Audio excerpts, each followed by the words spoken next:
chào cả mọi người, chào mừng mọi người quay trở lại video của mình. Và hôm nay tại sân bay Tân Sơn Nhất có rất là nhiều điều thú vị. Đầu tiên là một vài hãng hàng không sẽ tới trễ, và trong đó có một hãng hàng không của Nga. Và điều tiếp theo là mọi người đang chờ một chiếc máy bay chở hàng hoặc chở khách gì đó thì đang tới sân bay Tân Sơn Nhất.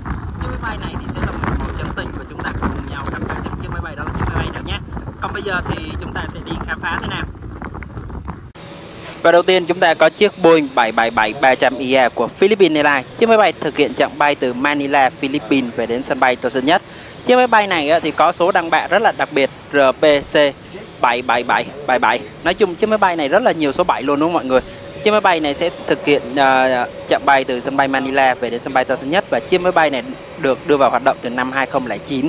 Như vậy tính tới nay là gần 16 năm tuổi rồi. Chiếc máy bay này cấu hình 42 ghế khoang hạng thương gia và 328 ghế khoang hạng phổ thông với 2 động cơ GE. Bây giờ thì chiếc máy bay bước vào hạ cánh tại sân bay Tân Sơn Nhất.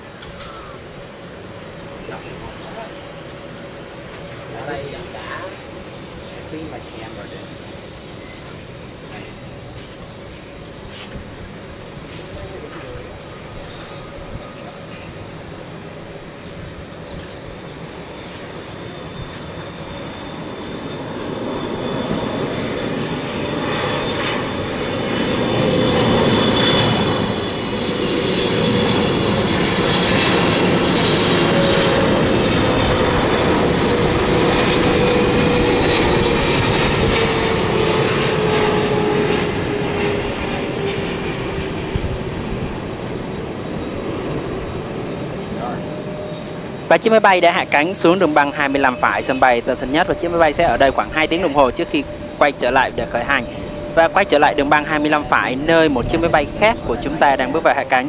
Và mọi người có nghe rằng là ở các trang hàng không khác thì đang nói là chiếc máy bay mà đợt vừa rồi mà đâm đụng vào với nhau với chiếc Airbus A321 và Boeing 787 bị va quệt với nhau ở Nội Bài thì đã bay lại chưa. Thì đây là một trong hai chiếc máy bay đấy. Chiếc Airbus A321 đã bắt đầu quay trở lại rồi.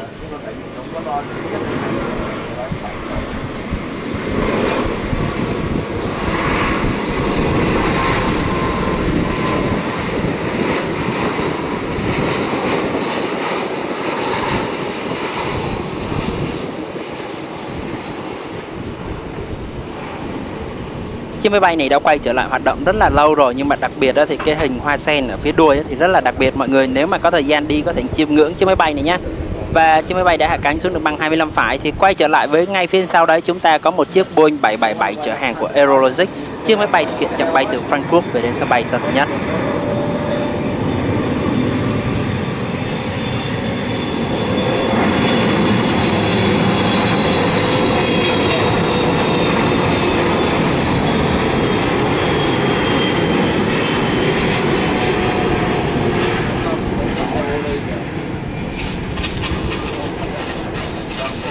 Và chiếc máy bay này sẽ ở lại sân bay Tân Sơn Nhất đến khoảng 6 giờ chiều trước khi thực hiện chặng bay từ sân bay Tân Sơn Nhất đi sân bay Nội Bài, thủ đô Hà Nội.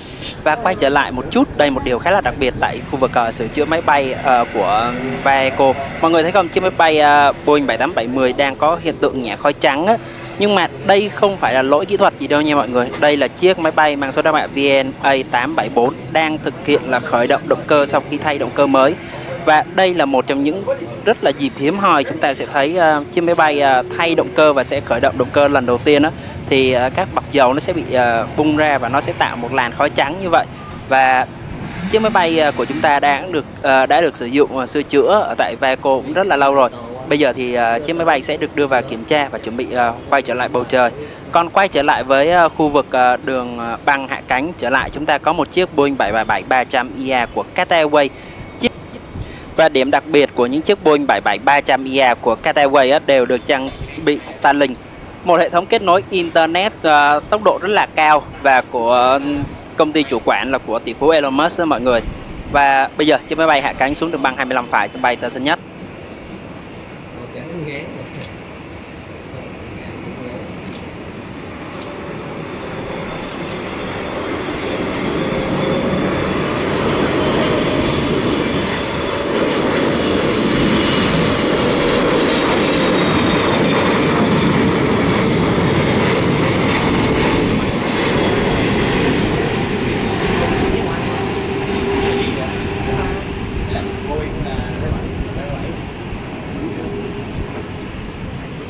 Và theo như mình tra cứu được các trang báo nước ngoài thì hiện tại thì Qatar đang trang bị cho 777 và Airbus A350-900 hệ thống Starlink này á.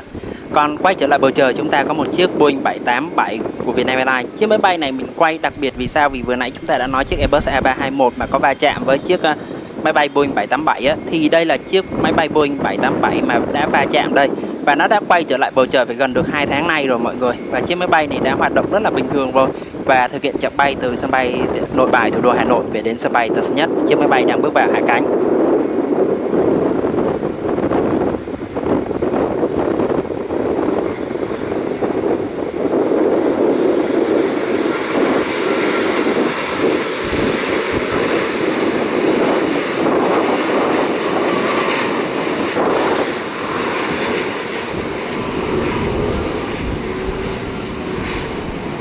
Và đây mọi người thấy không, chiếc máy bay hoạt động đã là bình thường trở lại rồi sau sự cố đấy.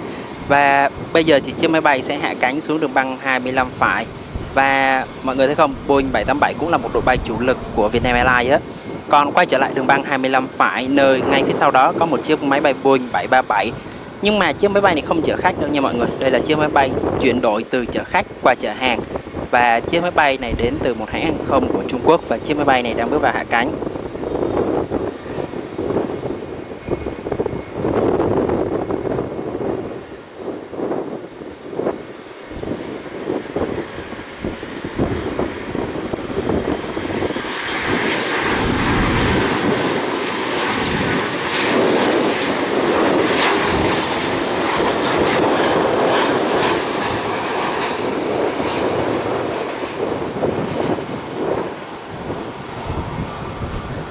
Và những chiếc máy bay này hoán cải lại á, là những chiếc máy bay đã trước đây đã sử dụng chở khách rồi, nhưng mà sau một vòng đời thời gian thì không còn sử dụng nữa thì sẽ chuyển đổi qua chở hàng, tại vì nó vẫn còn sử dụng được.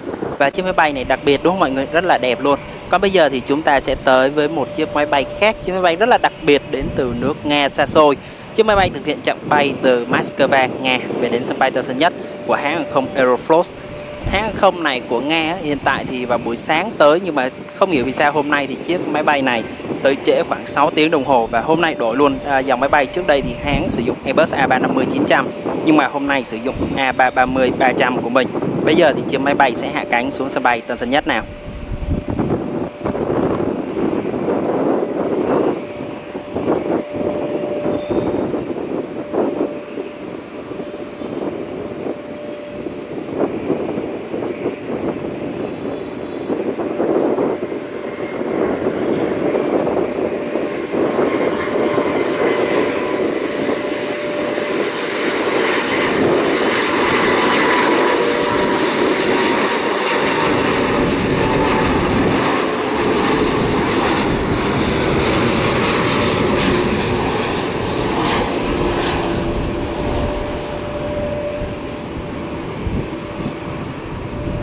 Và hiện tại thì hãng hàng không Aeroflot của Nga có các chặng bay từ Moscow, Nga tới sân bay Tân Sơn Nhất và một vài chặng bay nữa tới sân bay Cam Ranh, Khánh Hòa mọi người.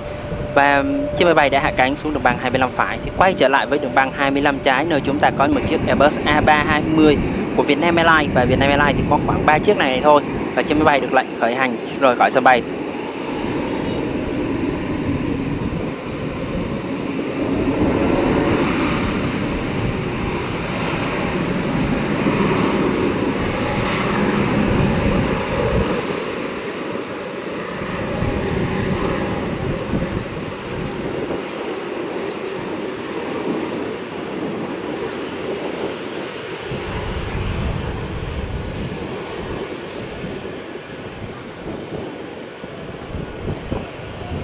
Và Airbus A320 Neo của Vietnam Airlines thì nó là nhỏ, rất là nhỏ nhắn thôi, nhưng mà động cơ rất là lớn luôn, nhìn rất là đặc biệt. Chiếc máy bay thì lấy độ cao cũng rất là nhanh luôn á. Bây giờ thì chúng ta quay trở lại với đường băng 25 phải, nơi chiếc Airbus A350-900 của hãng không Emirates. Chiếc máy bay từ Tiểu Vương quốc Ả Rập đến sân bay Tân Sơn Nhất vào buổi trưa thì các chuyến bay này khoảng 2 rưỡi chiều thì sẽ tới sân bay Tân Sơn Nhất. Và chuyến bay này thì đặc biệt một chỗ là khoảng 5 giờ chiều sẽ quay trở lại và sẽ thực hiện chặng bay từ sân bay Tân Sơn Nhất đi sân bay của các tiểu vương quốc Ả Rập, sân bay Dubai. Và một điều đặc biệt hơn nữa là những cái chặng bay này thì sử dụng những dòng máy bay rất là hiện đại, nhưng vào buổi tối thì sẽ là dòng máy bay Boeing 777-300ER. Bây giờ chiếc máy bay Airbus A350-900 đang bước vào hạ cánh tại sân bay Tân Sơn Nhất.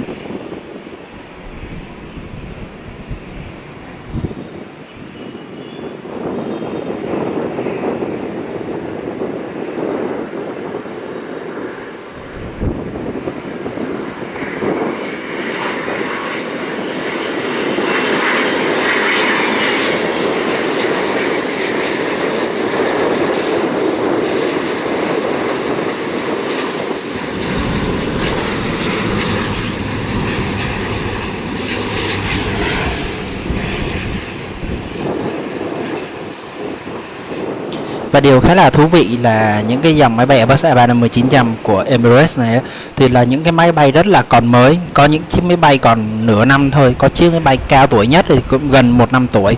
Nên thế là các dòng máy bay này còn rất là mới và màn hình rất là đẹp nha mọi người, màn hình 4K đấy. Màn hình giải trí trên đó rất là đẹp luôn. Còn quay trở lại đường băng 25 trái, chúng ta có Airbus A321neo của hãng không Coron Air, hãng không đến từ Hàn Quốc. Và hãng hàng không này thì hiện tại đang có những chuyến bay vào buổi trưa chứ không phải chuyến bay buổi sáng nữa.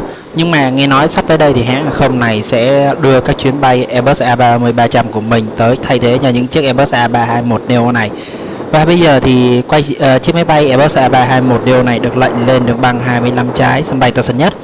Và mọi người biết không, những chiếc máy bay của hãng không Coron Air thì ngày xưa tới rất là nhiều, nhưng mà đợt này thì hãng cắt giảm cũng khá là nhiều luôn. Và hiện tại thì có một chuyến buổi trưa và một chuyến buổi tối. Và bây giờ thì chiếc máy bay lên đường băng 25 trái và cất cánh.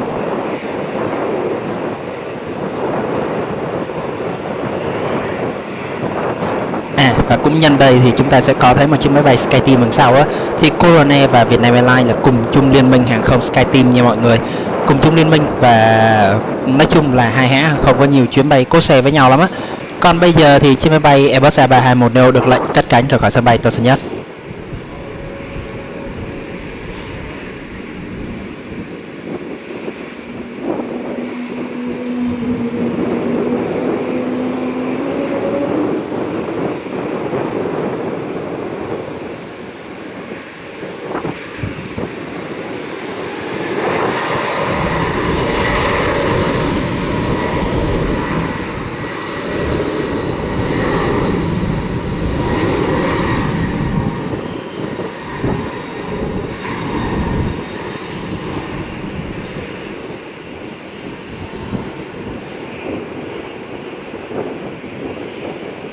Và chiếc Airbus A321 của hãng không Coron Air cất cánh rời khỏi sân bay Tân Sơn Nhất thì rất là nhanh.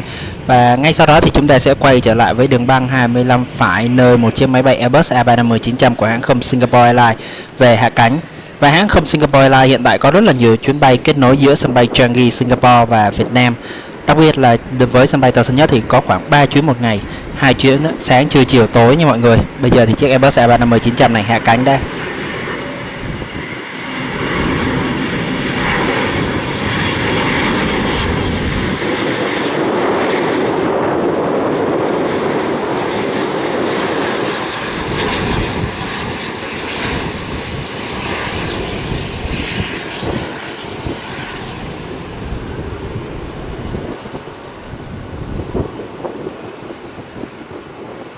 Các chuyến bay của Singapore Airlines thì vào buổi sáng và buổi trưa như thế này là sử dụng những dòng máy bay Airbus A350-900. Buổi tối thì mấy dòng máy bay Boeing 787-10 Dreamliner của mình. Còn quay trở lại đường băng 25 trái, nơi chúng ta có chiếc Airbus A321 với màu sơn của Liên minh hàng không SkyTeam. Mọi người có biết không, Liên minh hàng không SkyTeam là một trong 3 liên minh hàng không lớn của thế giới cùng Star Alliance và Oneworld. Và SkyTeam chính thức ra đời từ ngày 22 tháng 6 năm 2000 với 4 thành viên chính. Và từ tháng 4 năm 2006 thì Vietnam Airlines của chúng ta chính thức trở thành ứng viên, là gọi là ứng viên vào cái hệ thống của Liên minh hàng không SkyTeam này. Và tháng 6 năm 2010 thì Vietnam Airlines chính thức trở thành gia nhập làm một trong những thành viên của Liên minh hàng không SkyTeam, trở thành hàng không đầu tiên của Đông Nam Á gia nhập một cái liên minh toàn cầu luôn mọi người. Đây là một cột mốc đáng quan trọng giúp Vietnam Airlines mở rộng mạng lưới toàn cầu, kết nối hành khách đến hơn 1.000 điểm. Và bây giờ thì chiếc máy bay Airbus A321 được lệnh cất cánh.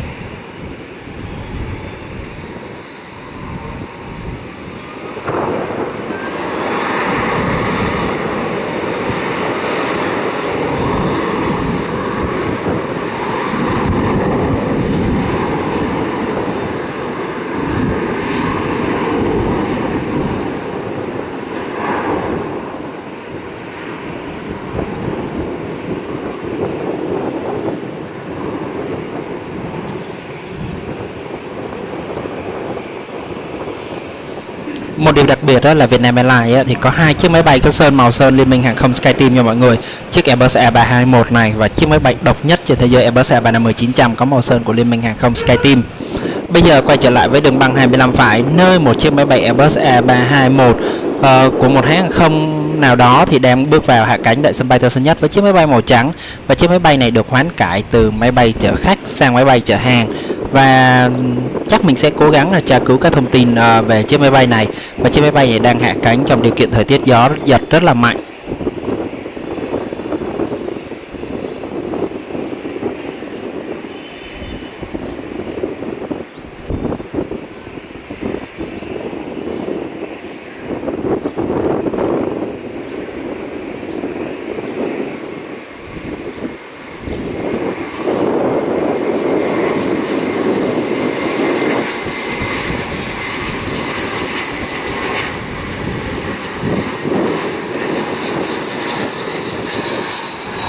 Và mọi người thấy không, những chiếc máy bay mà hoán cải từ chở khách sang chở hàng thì những cái cửa sổ họ sẽ bịt kín lại luôn.